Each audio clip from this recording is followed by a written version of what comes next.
Okay, so what you've seen, I've gone ahead and just stuck down the paper plate, and then I went ahead and have already pop dotted the cupcakes and treats just to put it on there so it I can make sure that it all fits. So I'm going to go ahead and stick those down, and then we'll figure out what we're going to do here for a pretty little design. Okay, so here's what it looks like with all the little treats on it. Again, you can see that everything's pop dotted, and it just gives it a little bit more dimension. So now it's time to get the sweet and the flowers all arranged. Okay, so what I've gone ahead and done, and I'm sorry that I'm doing some of this off camera, but it's just, this is a project that takes time and I don't want to run out of video time. I cut these letters out, sweet, using the cartridge Cuttin Up, and I just, because I'm using Design Studio, I just scaled them so that they would fit this particular layout.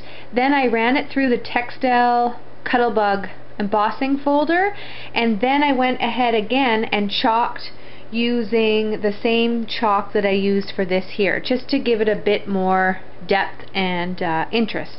So I've just placed them where I'd like to have them on there. I think again, because this is a shadow box frame, I'm going to pop dot the sweet so that stands out.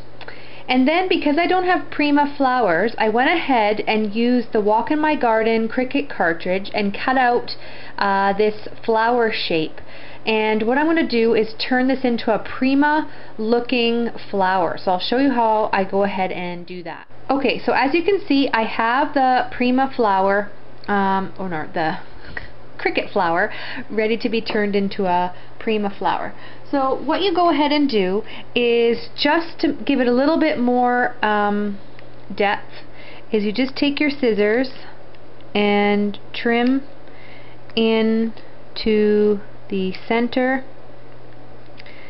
of the flower.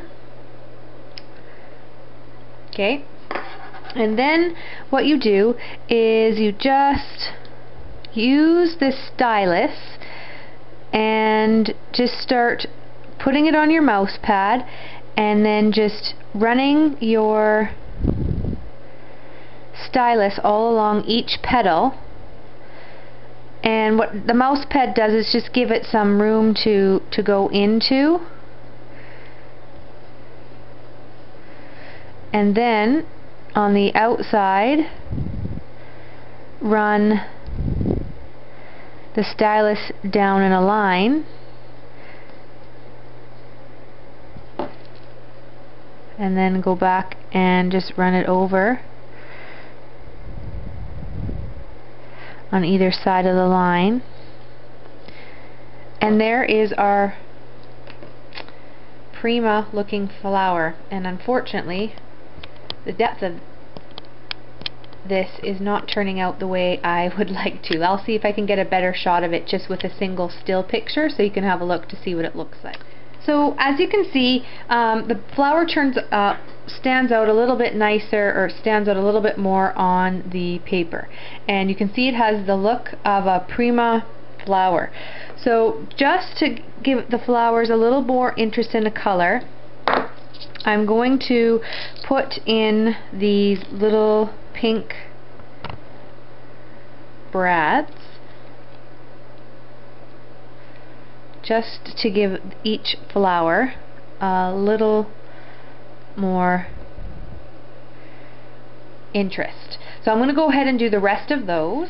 So this flower was cut out from the Sweet Treats cartridge, and again I used my stylus and my mouse pad just to give it some texture, and I ran a little bit of the chalking over it just to give it a little bit more color, and then attached the two flowers together with this cute little blue brad, which matches this paper perfectly. So I've gone ahead and already put the pop dots on the back, so I'm just going to go ahead and attach all those, and then I'm going to glue down the flowers. I'm just going to use this tacky glue just because I know it sticks really well, and it will put everything down nicely, and then I pretty much think we are all finished, and then it just goes into the frame. And here is our completed picture frame. Doesn't it look fantastic? This is going to look awesome in my scrap room.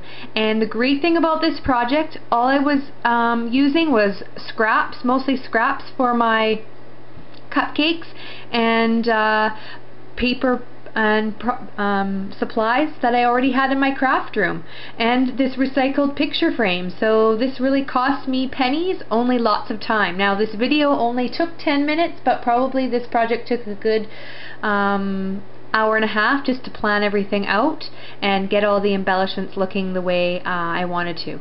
Thank you so much for watching and joining me today. I hope this inspires you to make your own project. If you have any questions or comments about this project, please do not hesitate to ask, because I love your comments and questions.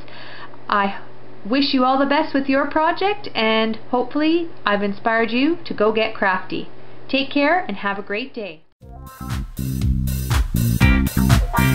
Wow.